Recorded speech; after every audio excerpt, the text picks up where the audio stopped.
E aí, gente, bom dia, tarde, noite. Caso isso seja possível, aqui em Janaúba, por exemplo, no norte de Minas, não é. O calor aqui é de 30 graus na sombra de noite, então tá um pouquinho complicado, mas enfim, se for possível para você, bom dia, tarde, noite. Vamos para mais uma videoaula. A videoaula número 2 agora do curso de Física 2, né, do BCT da UFJM.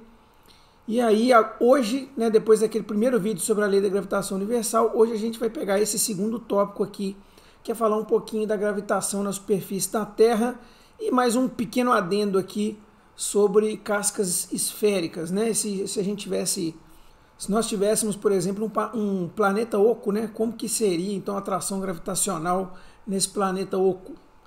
Então vamos lá, sem demora, né? Vocês devem ter gostado do vídeo passado, que eu falei que ia durar cerca de 40 minutos. Durou menos de 30, né? Então vamos ver se a gente consegue esse mesmo ritmo aqui, que aí as dúvidas as maiores dúvidas ficam para nossas aulas síncronas, né? Então, sem demora, vamos lá. Gravitação próxima à superfície da Terra. O que a gente vai ver hoje? Então, nós vamos focar um pouquinho naquele par que eu tinha mostrado no vídeo passado. Não tinha o par Terra-Newton? Vamos focar naquele par, né? Uma pessoa sendo atraída pela Terra, e aí a gente vai considerar a Terra aqui uma esfera homogênea de massa m, né? Então, lembra que a Terra não é nem uma coisa, nem outra, ela é achatada nos polos e ela passa muito longe de ter uma distribuição homogênea de massa. Mas vamos tratar ela desse jeito. Massa m, esfera homogênea. Nós vimos na aula passada que a força gravitacional em módulo, sempre que eu falo módulo, é o valor em Newton, simplesmente o valor em Newton dessa força gravitacional, sem nós nos importarmos com direção e sentido, visto que força precisa de direção e sentido para ser descrita, mas módulo sempre, o valor numérico disso aqui é Gmm sobre r ao quadrado, tal qual a gente viu na aula passada, tá? Para uma pessoa na superfície da Terra, ao nível do mar, R é simplesmente a distância ao centro da Terra, e quando a gente fala quando a gente supõe a Terra sendo esférica, qualquer ponto da superfície a nível do mar vai te dar uma distância R ao centro da Terra igual ao raio da Terra, né? O raio da Terra, ele foi medido já tem bastante tempo, tem mais de 2.000, quase 3.000 anos que ele foi medido no Antigo Egito, né? O pessoal teve que andar e ir a pé de uma cidade a outra, medir sombra num obelisco. Depois, se vocês quiserem, a gente discute isso com mais detalhes, e fizeram semelhança de triângulo com belíssima precisão há mais de 3.000 anos atrás, e aí a gente encontra, enfim, né, o cara vai até o Egito, mede o raio da Terra 3.000 anos atrás, e aí a gente vê cada coisa acontecendo hoje, né? Por isso que eu desativei os comentários quando for fluidos. Quando for fluidos, a gente vai voltar com os comentários no vídeo. Quem quiser deixar comentário no vídeo pode deixar, mas gravitação não, porque tem um pessoal específico que gosta de comentar vídeos sobre gravitação, e quando a gente fala que a Terra é redonda e tal, o pessoal gosta de ir lá comentar. Enfim, deixa isso para lá. Vamos continuar aqui. Eu ia dizendo, distância ao centro da Terra, na época do Newton, raio da Terra, não era nada difícil não era um valor difícil, era um valor tabelado já, calculado há muito tempo, né? Então, vamos seguir aqui. Se eu tenho uma partícula próxima à superfície da Terra e considero R como o raio da Terra, igual a gente estava falando, a massa da Terra, 5,97 vezes 10 a 24 quilogramas, ela também já tinha um valor bastante conhecido aí na época do Newton, né, por outras vias. Uma delas, inclusive, é a balança de Cavendish, que a gente citou na aula passada. Então, o raio da Terra, 6,37 vezes 10 a 6 metros. Então ali, 6,37 vezes 10 a 6, 6,37 milhões de metros, esse é o raio da Terra. E aí, quando a gente joga essas, então tá aqui, ó, massa Mzão e raio R, os dados da Terra que já são dados bastante consolidados, né? Sim, a Terra tem um raio.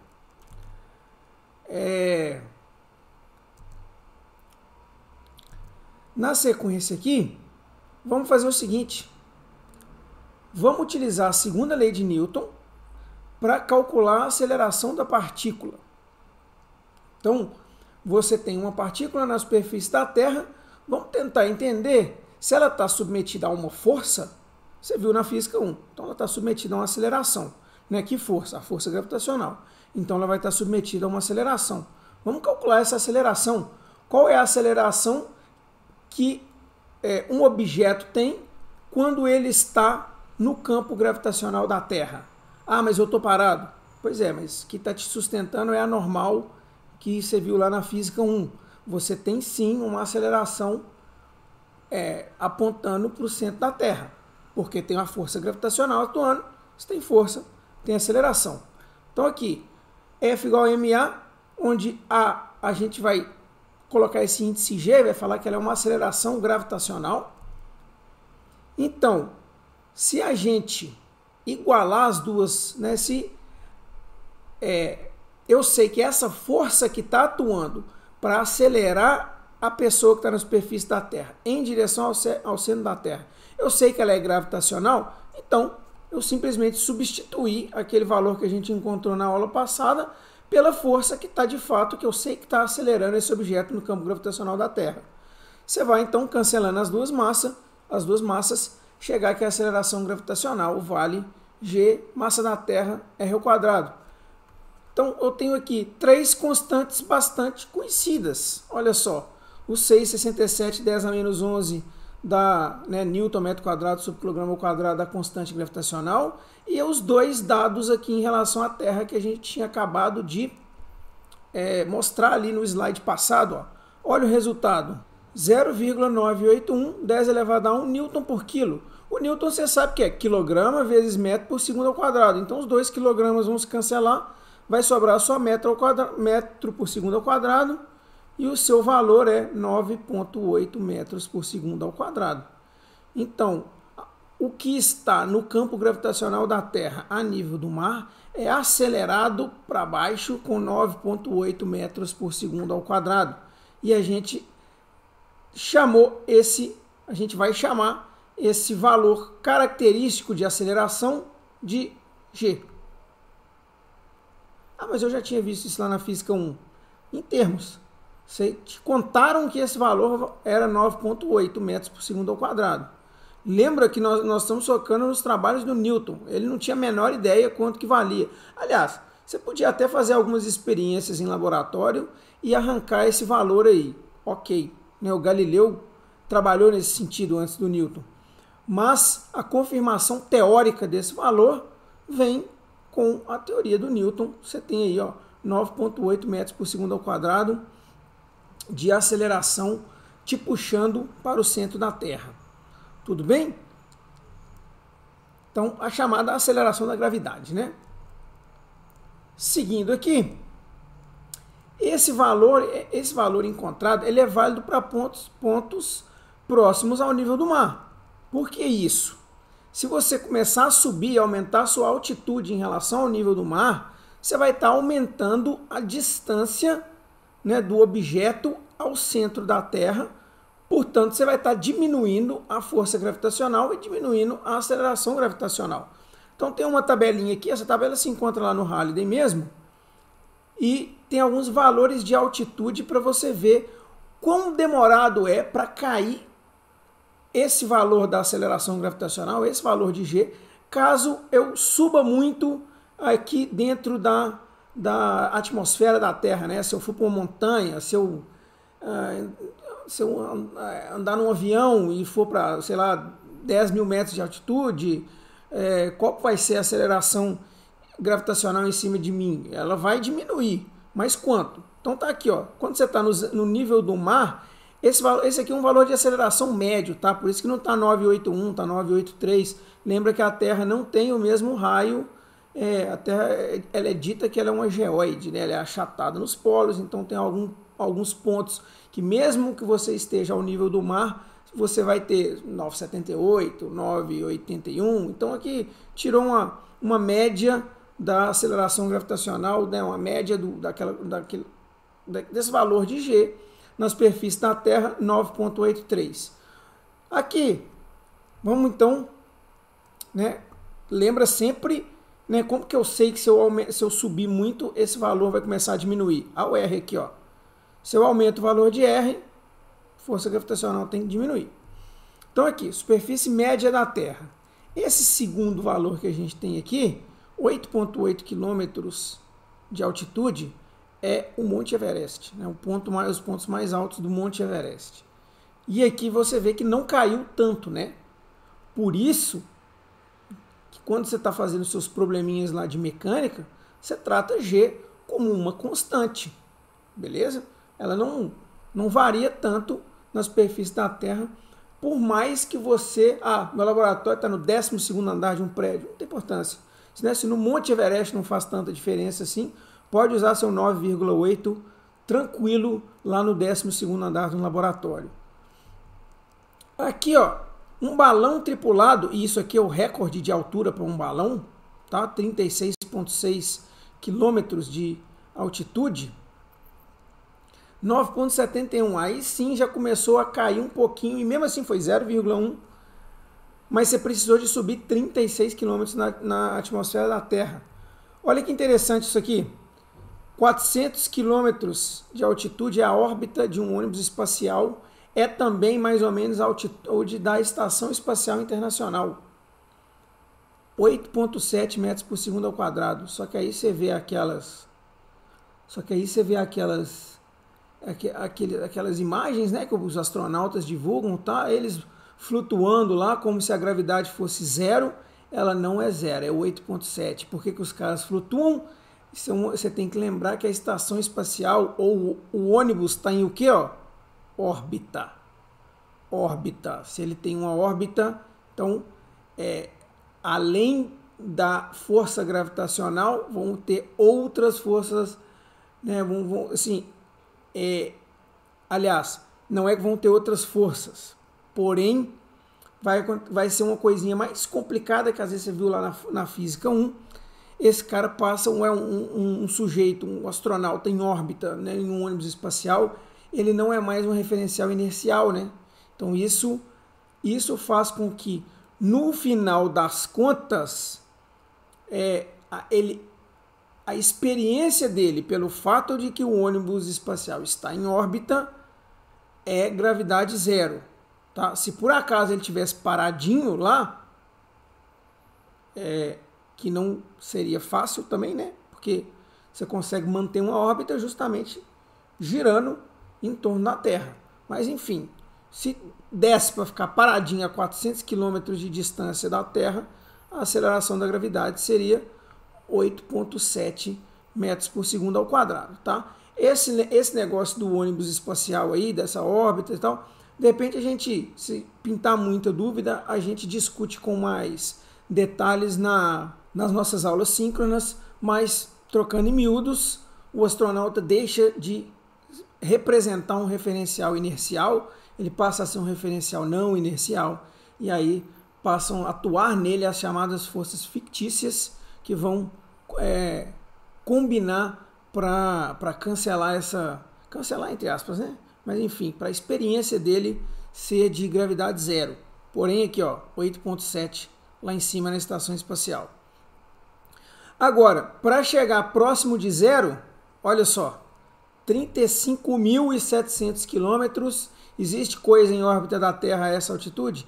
Existe. Satélites de comunicações, né? E por que eles têm que ficar tão alto? Imagino que seja para quanto mais alto eles estiverem, maior alcance eles vão ter no que se refere a poder enviar sinais para diferentes pontos da Terra. Isso é o que eu consigo enxergar. né, se mais alguém conseguir enxergar por que um satélite tem que ficar tão afastado aqui da Terra, só assim, certos satélites, né? Outros ficam mais perto. Então vamos seguir aqui. Próximo assunto. Essa força gravitacional com que a Terra atrai um corpo, ela é, né, essa força gravitacional, a gente achou o AG. Qual que é o valor de AG? É o valor fixo 9,8. E aí, do mesmo jeito que a gente chama o AG de Gzinho só, aceleração gravitacional de G, a gente chama a força gravitacional aqui na superfície da Terra de peso. Então, o P igual a mg que você cansou de usar na física 1, olha a origem dele na teoria de gravitação do Newton aqui, né? E aí o peso acaba dependendo, o peso de uma pessoa aqui na Terra acaba dependendo de sua massa, mas você sempre vai usar esse Gzinho aqui como uma constante, 9,8 metros por segundo ao quadrado, tá? Então esse aí é o chamado peso, que você cansou de trabalhar com ele lá na física 1, resolvendo probleminhas de força resultante, tá lembrado?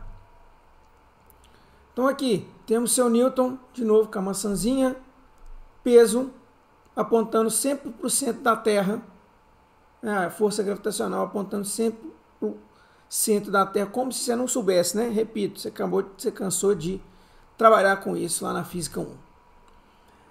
Só que olha só, qual a consideração que a gente fez lá no início desse vídeo? Supondo a Terra uma esfera homogênea de raio R esférica. Só que não é. Isso vai afetar a aceleração da gravidade em outros pontos? Vai. Tem mais outras coisas que vai afetar a aceleração da gravidade? Tem.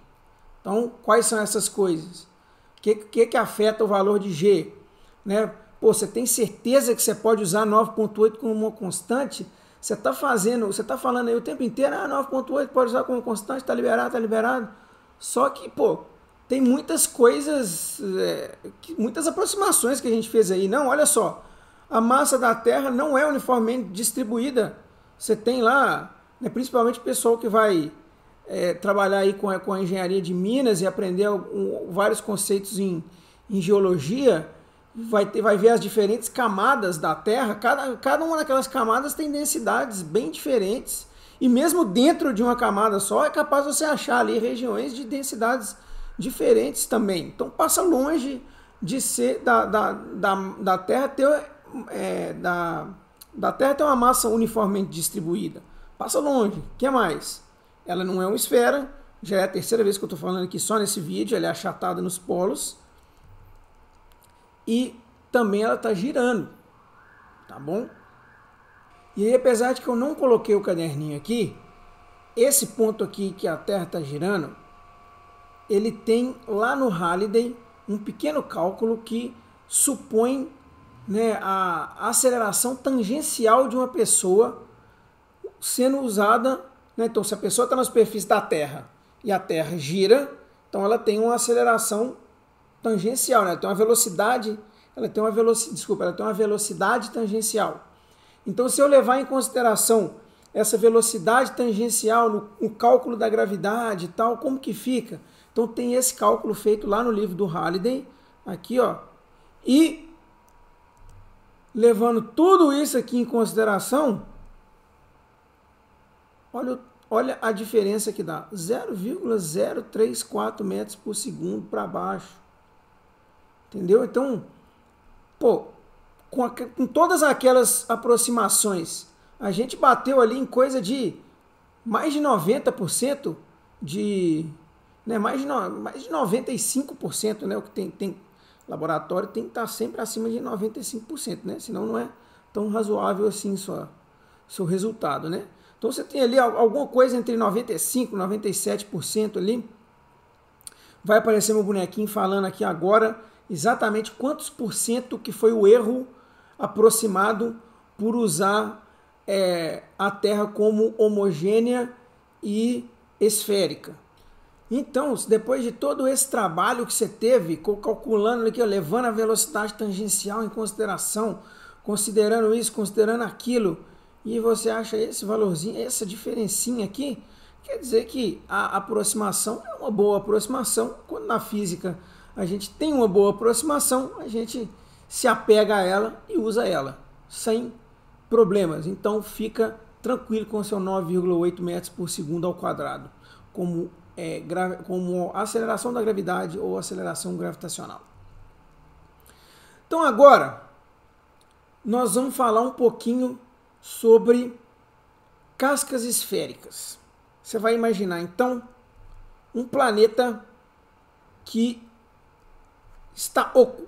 Então aqui, ó, você tem um planetinho aqui e aqui você tem um corte transversal, só para te contar que ele é oco, ó. Que não tem nada, não tem matéria, não tem absolutamente nada. Vamos imaginar que é, sei lá, vácuo. Mas se for ar, tem problema? Também não tem problema não. Para o que a gente vai imaginar aqui, também não tem problema não. Por isso, ainda bem que tem ar lá dentro, que eu vou jogar o Newton aqui lá dentro, ó. O que vai acontecer com esse Newton lá dentro? Por que ele está meio torto aqui? Porque ele está flutuando, ó. Lá dentro, a força gravitacional é zero. Aqui dentro de uma casca esférica, a força gravitacional é zero. Dentro de uma casca, esse carinha aqui ele vai estar blindado de interações gravitacionais com o resto, com o planeta em si, tá? Só que se o Newton não tiver aqui dentro, mas aqui, vai ter interação gravitacional? Vai. Vai ser como se toda a massa do planeta tivesse no centro. Igual com a Terra, né? A nossa interação com a Terra é como se toda a massa da Terra tivesse no centro. Como é que a gente sabe? Porque se é o raio da Terra que é usado para a interação gravitacional, a distância entre os dois centros ali, né? O centro da Terra e nós, é como se toda a massa da Terra tivesse no centro. Aqui na casca vai ser a mesma coisa. Né? Toda a massa dessa casca aqui, como se ela estivesse no centro, interagindo com o Newton, peso do mesmo jeito. Tá? Então, esse é o teorema das cascas de Newton, que fala que a atração ocorre como se toda a massa estivesse concentrada no centro da casca.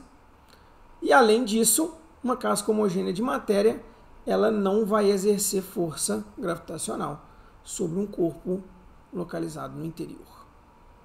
Tudo bem?